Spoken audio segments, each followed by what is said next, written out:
Hello students, आप लोग कैसे हैं। आज एक नए टॉपिक के साथ एंगल्स अर्थात कोण के बारे में आज हम आपको चर्चा कराएंगे।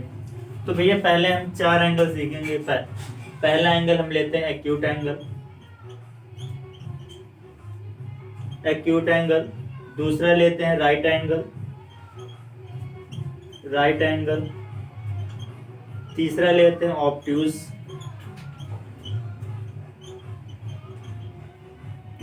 एंगल। चौथा होता है आपका straight angle.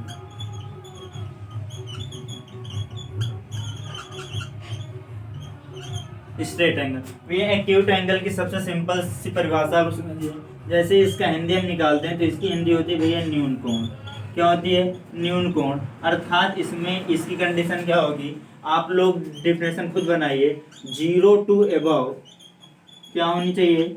0 to above but 90 is less than 90 is less than is called acute angle. कौन सा एंगल?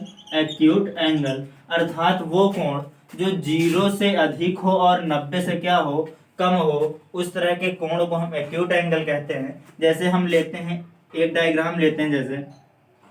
जैसे हमने ये बनाया, हमने इसको दिया 88 का दिया।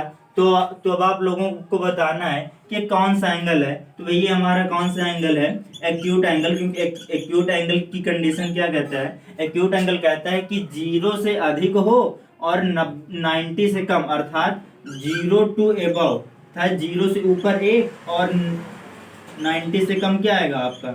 89 आएगा। तो 1 और 89 के बीच जितनी संख्या मिलेंगी वो सब हमारी किस में आएंगी? वो सब हमारी एक्यूट एंगल में आएंगी। अब आते हैं राइट एंगल में। तो राइट एंगल आप डायरेक्ट समझिए, only 90 angle is called right angle. वो कोण जो केवल 90 अंश का कोण प्रदर्शित करे उसे हम क्या कहते हैं? राइट एंगल कहते हैं। अर्थात जैसे देखिए ये 90 है, अगर हम इसी को थोड़ा ऐसे करते हैं 93, तो ये फिर हमारा राइट एंगल नहीं रह गया, ये हमारा क्या हो गया? इसके आगे बताएंगे। केवल राइट एंगल आप समझिए कि राइट एंगल हमारे कितने का होता है। राइट एंगल हमारा only 90 angle is called right angle. आ गया समझ में? अब चलते हैं हम तीसरे में। तो देखिए भैया तीसरा क्या कह रहा है? तो तीसरा कह रहा है ऑब्ट्यूज एंगल। ऑब्ट्यूज एंगल जैसे हमने इसमें 0 to 90 लिया था और राइट एंगल हमारा कितना हो गया था? 90। तो अब हम जो ऑब्ट्यूज एंगल लेंगे वो लेंगे क्या? अब 90 to above लेंगे। भाई देखो 0 से 90 तक का काम हो गया, अब क्या बचा? 90 से ऊपर का बचा। तो अब लेते हैं 90 to above but 180 is less than is called obtuse angle।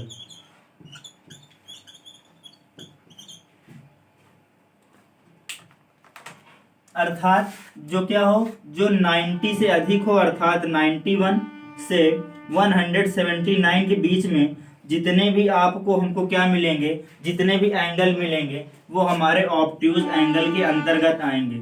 अब जैसे हमने एक एंगल आपको दिया कि आप लोग बताइए कि ये एंगल हमारा किस तरह का है। हमने लिखा 130, तो आपको सिंपल बता देना है कि आप लोगों को बता देना है कि सर जैसा आपने कहा था कि 91 to 179 के बीच जितने भी संख्याएं हमारी आएंगी वो सब हमारी कौन सी कहलाएंगी? Obtuse angle. तो देखो ये 91 और 179 के बीच में तो 130 आता है, अर्थात ये एंगल हमारा क्या हुआ? ऑब्ट्यूज एंगल हो गया कि नहीं हो गया?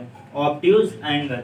3 एंगल्स आ गए। अब आते हैं चौथा स्ट्रेट। जैसे इसके नाम से ही स्ट्रेट मतलब क्या होता है?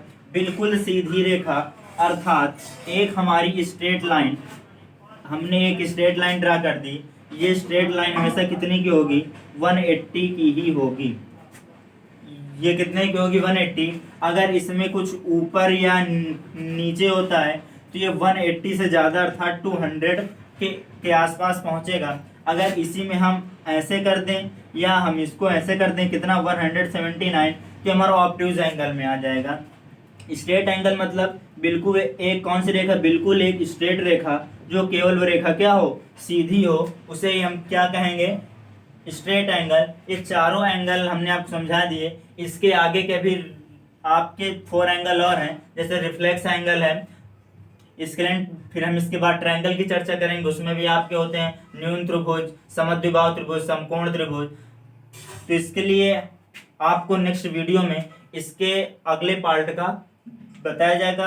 आप हमारे चैनल को लाइक सब्सक्राइब शेयर करते हैं। धन्यवाद।